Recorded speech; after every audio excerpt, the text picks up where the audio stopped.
Est-ce que nous honorons nos ancêtres? Pas vraiment. Est-ce que nous donnons à nos enfants les noms de nos ancêtres? Pas vraiment. Rarement. En fait, lorsque vous faites cela, on vous pose la question, mais qu'est-ce qui t'arrive? Pourquoi est-ce que tu as donné un nom africain à ton fils? Moi, j'ai 3 enfants, mes 3 enfants ont un nom africain, et souvent, je suis sommée de m'expliquer. Pourquoi est-ce que tes enfants ne s'appellent pas Paul, Isabelle et Pierre? Pourquoi ils s'appellent Mouswele, Tamou et Kiamouya? Et je pose la question, mais pourquoi est-ce que je leur donnerais des noms français, puisque je n'ai jamais rencontré de Français qui donnent des noms africains à leurs enfants? Vous voyez? Et si je produisais un Chinois et qu'il nous disait que son nom c'est Pierre le Grand, nous serions choqués. Nous penserions que le Chinois a un problème identitaire et mental.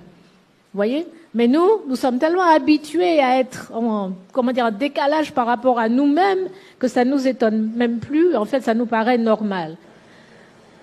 Je suis sûre qu'il y a très peu d'entre nous ici qui ne portons pas de noms occidentaux.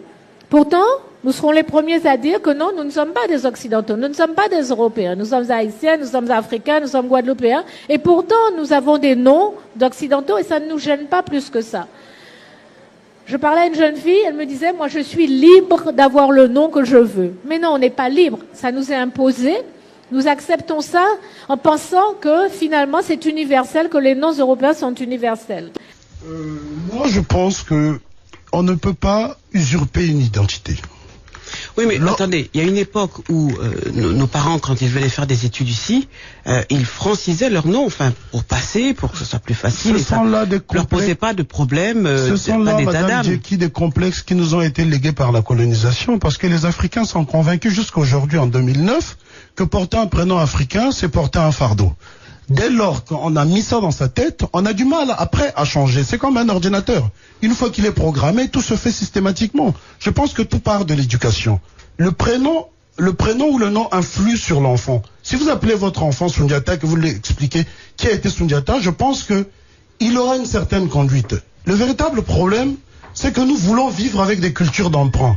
Je vous donne l'exemple du Japon. Le Japon est la première puissance technologique au monde et la deuxième puissance économique. Les Japonais sont les peuples les plus traditionnalistes au monde. Hein? C'est pas parce que la modernité n'est pas incompatible avec sa culture, avec ses origines. Moi, je ne rejette pas en bloc tout ce que l'Occident peut apporter à l'Afrique. Ce n'est pas cela le débat. Le débat, c'est un problème d'identité. Pourquoi est-ce que quand les Européens vont vivre en Afrique, ne changent-ils pas les prénoms? Et ça fait 400 ans, ceux qui vivent en Afrique du Sud, ça fait 400 ans, 500 ans qu'ils y sont. Ils portent des prénoms européens. Les Afrikaners ne portent pas des prénoms africains. Ils s'appellent De Klerk, ils s'appellent Terre Blanche, ils s'appellent, je sais pas moi. Ils assument leur identité. Pourquoi est-ce que l'Africain devrait renoncer à sa culture au bénéfice d'autres cultures? C'est incroyable. Mais de toute façon, ce qui est évident, c'est que vous avez toute l'Afrique qui se réapproprie son nom. Tout le monde va s'identifier aux personnes dont elle porte le nom. Tout le monde va avoir le même comportement que ces personnes-là et reste connecté avec son histoire. C'est que ces gens-là n'ont eu besoin de personne pour mener l'Afrique, donc lui n'a besoin de personne pour mener l'Afrique. Et c'est ça la véritable réalité. Donc on se désaliène, on fait la rupture totale avec ces gens-là. Parce qu'aussi longtemps qu'on sera à leur remorque, effectivement l'Afrique ne s'en sortira jamais. Et c'est normal d'ailleurs, c'est de bonne guerre. Ils n'ont aucun intérêt à ce que l'Afrique se tire d'affaire. Prenez le Portugal qui a été la première grande puissance mondiale à l'époque.